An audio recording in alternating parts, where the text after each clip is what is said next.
The following is an address by the President of the United States. My fellow sim racers, 2022 has already been a revolutionary year in sim racing. With a gigantic surge in racers during the shutdown years, we have seen an industry match that growth with many new products on the horizon and already available at our fingertips. After many years of denial, neglect, and even shunning, we have seen the embracement of real-life motorsports of sim racing today. We've also seen our fellow sim racers. Oh, not sim racing, I need to sleep.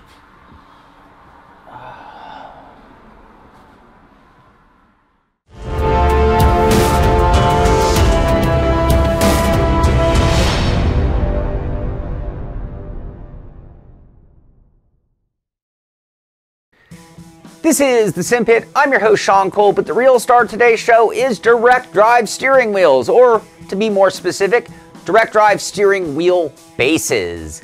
In a recent survey that we did of our audience, we found that nearly 50%, 46 to be more accurate, of our audience have actually upgraded to direct drive steering wheels. When it comes to sim racing or to force feedback, how it's delivered to us is very important. And before direct drive wheels, we'd never even heard or used the word Newton meters. However, now that is for the most part how we judge our steering wheel bases. And it literally does mean its strength or power. At this point in time, the Simu Cube 2 Ultimate is the strongest wheel on the market that I know of, and it produces 32 Newton meters of power. Now, it also costs over $3,000, making it the second most expensive wheel that I could even find. So does that make it a better steering wheel? Not necessarily. When it comes to force feedback strength, I don't think of a wheel being stronger as being higher performance per se.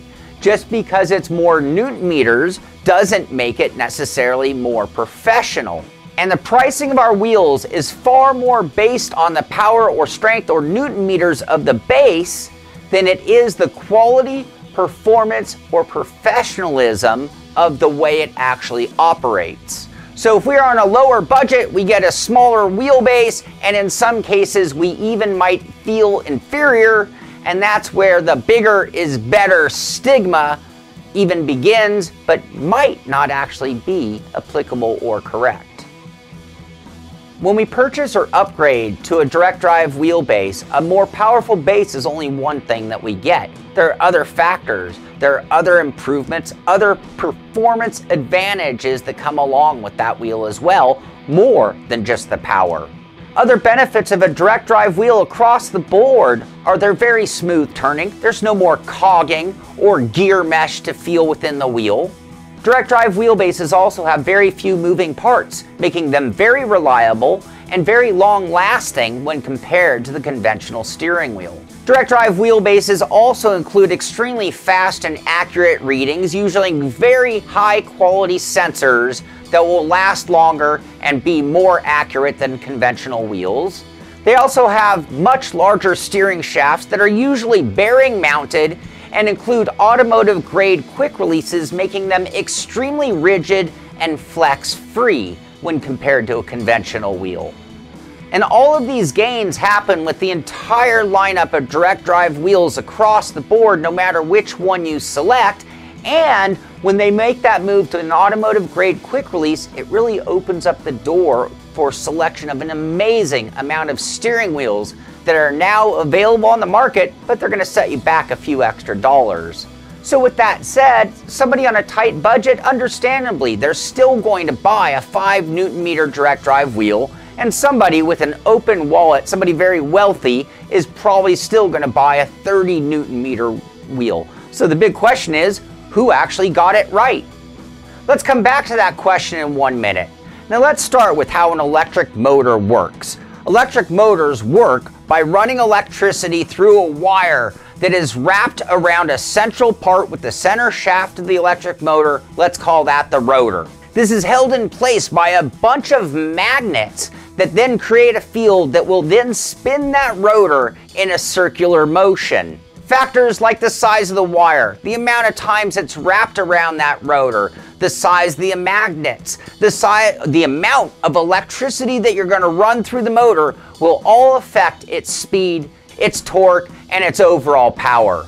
For the most part, if we build these motors with larger magnets, more wraps of wire, run more electricity through them, we do get more power, but it does come at the expense of more mass. We built it all bigger and larger, and that means it's a little bit heavier to turn, which also means it's a little bit heavier to turn the opposite direction once you get it going one way or the other, and that is something to take into consideration on the super large motors. That also means that a smaller 5 Newton meter wheel is going to be a much quicker turning wheel regardless of force feedback. Just so much less mass, so much less resistance. It's going to let you really quickly turn the wheel back and forth with less effort than the larger motors. Another thing to consider when choosing a direct drive wheelbase is the intended usage of the motor. When you think about all electric motors, they're all built for a very specific purpose, and that means a specific speed, power, and torque rating. Generally speaking, an electric motor is going to run optimally at about 75% of its rating. So therefore, why buy a 30 Newton meter wheel if you're only going to be running it at a much, much lower level? So in reality, the right direct drive wheelbase is the one that is going to allow us to run it at about 75% of its maximum power to get the right feel for what we want. Now, before we answer the question of what is the right amount of force feedback, power, or Newton meters, let's focus our thoughts back on the driver for a moment. When we're racing, sim racing specifically, we are always trying to match a force feedback feeling that we think matches the car we're driving. What am I saying? I mean, we all have preconceived notions of what any car we're driving in the sim feels like. Chances are you've never driven, probably might not get a chance to drive that car in real life. So you have an idea in your head. What does this car feel like? How much strength would it take when I'm driving it on a racetrack? What would it feel like? And if that sensation doesn't somewhat match what your brain is thinking, you might get a little bit of confusion. It might actually distract you slightly from driving or remove some of the fun or joy depending on what you're trying to get out of sim racing. So how much is the right amount of force feedback for sim racing? The answer to that question lies in what we just answered, and it is going to be different for every single type of driver. Every driver has their own idea. Every driver has their own wishes. Every driver is even sim racing for a totally different reason. If you're out there looking for total realism, you're going to want your force feedback to match that kind of strength, again, for your idea of what that car feels like. However, if you're sim racing for lap times, if you're racing and it's all about trophies, well, there's no better way to judge power than what results in the best lap times for you. And you might have an idea already if it's a light, quick moving wheel or a heavy, more drag related, slowed down wheel for your driving and performance. But if you were to ask me or put me on the spot, what is the right amount of force feedback, Shaun? Well, I'd have to tell you what is right for me is only right for me. But I can tell you very comfortably that after all the testing of all the direct drive wheels that I've used, I'm usually using somewhere between, and this is an estimation, 7 and 12 Newton meters of power. But I have to tell you, it is very car dependent. In iRacing, I might be in one car where 7 Newton meters feels outstanding. It's just perfectly dialed in and I'm happy. And then I might switch to another car where that force feedback is so light that it feels invisible or non-existent. Miata. So I hope this topic sheds a little bit of light on not only direct drive wheelbases and why you might consider making that upgrade or purchasing one from the very beginning, and it also makes a good argument that bigger isn't always better. You really got to match it for the type of wheel, and it might even save you a little money when you're doing it right.